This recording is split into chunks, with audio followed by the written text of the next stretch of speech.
Well, let's get Labour's perspective on this morning's news. Their Shadow Financial Secretary to the Treasury, James Murray, is here with me. Hi, and I want to ask you about the junior doctor strike in a moment. But first, let's talk about nurses, because today the members of the nursing unions, the results of the ballot on the government's pay offer will be announced.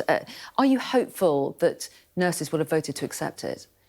Well, I think we all want to see an end to strike action taken by nurses, by other workers in the NHS, and actually across all the different sectors of the economy where we've seen industrial action in recent months. No one wants strikes to go ahead.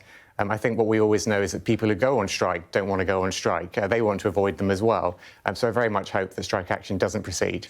Well, yes, but do you want the nurses to accept the government's offer?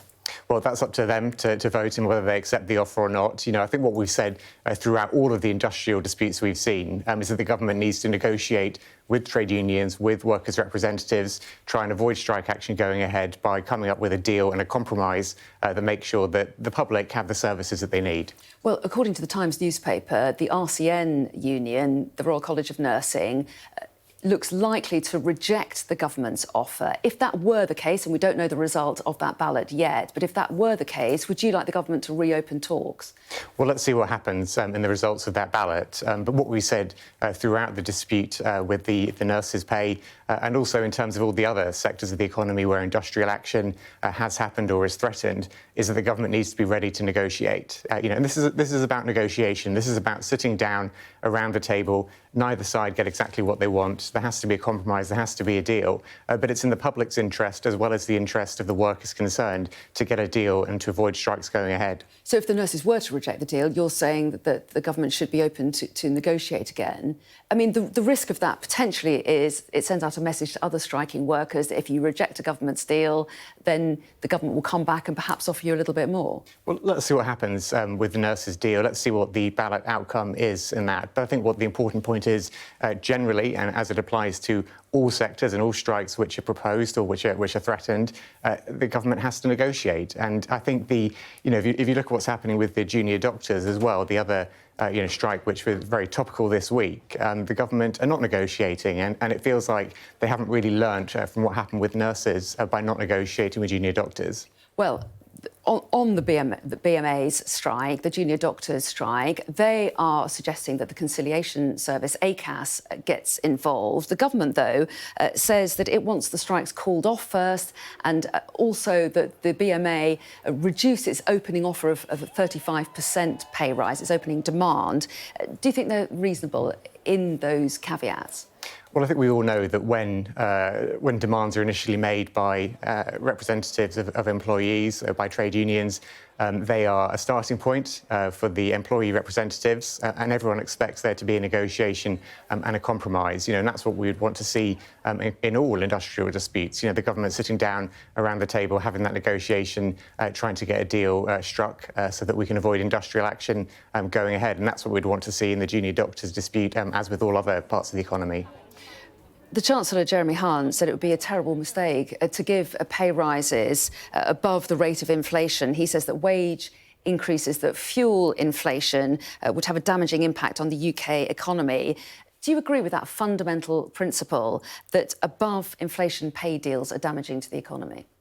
Well, look, as I've said, and my colleagues have said throughout all of the industrial disputes we've seen, it's not for me or any other politician to sit here on TV and pluck a number out of thin air about what people are talking about. Above inflation deals. But that is the right subject for the negotiations to focus on, about what is a fair, what is an affordable pay deal to be struck, and what is affordable for the public purse, as well as making sure that people get a fair deal. But do you not have a view on how damaging it could be to the economy if very large pay rises are given out? Well, as I say, I'm really not going to get drawn on specific numbers here about... I'm not asking for specific numbers, I'm talking about the general principle. Well, there are lots of details about the negotiation, about over what time period and about what deal is come up with and so on. So that is rightly the focus of the negotiations between the employee representatives and the employer. And the government has a role to play when it comes to public services and making sure that those deals are found to avoid the damage that strikes cause. And what kind of damage do strikes cause? How worried are you in the case of the junior doctors' strike about patient safety?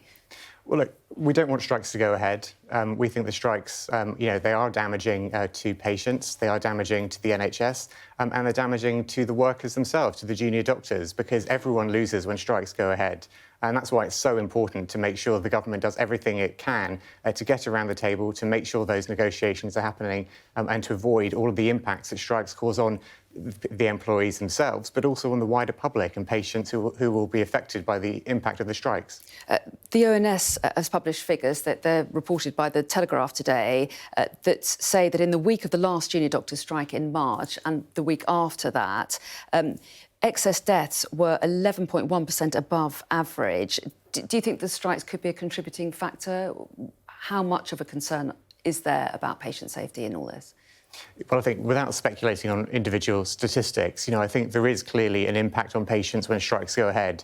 But there's an impact on patients of the situation the NHS is in more widely, and the fact that the NHS workforce has not been invested in for many years. So what we said from the Labour Party is that we would abolish the non-dom tax status, which is the tax status which means wealthy people who have money overseas avoid paying their fair share of tax, and use some of that money for the biggest NHS workforce investment plan in a generation. Now, that's the kind of change that we need in the NHS to make sure they've got the workforce to try and tackle the backlogs and make sure that patients can get treated, and that would really transform the state of the NHS.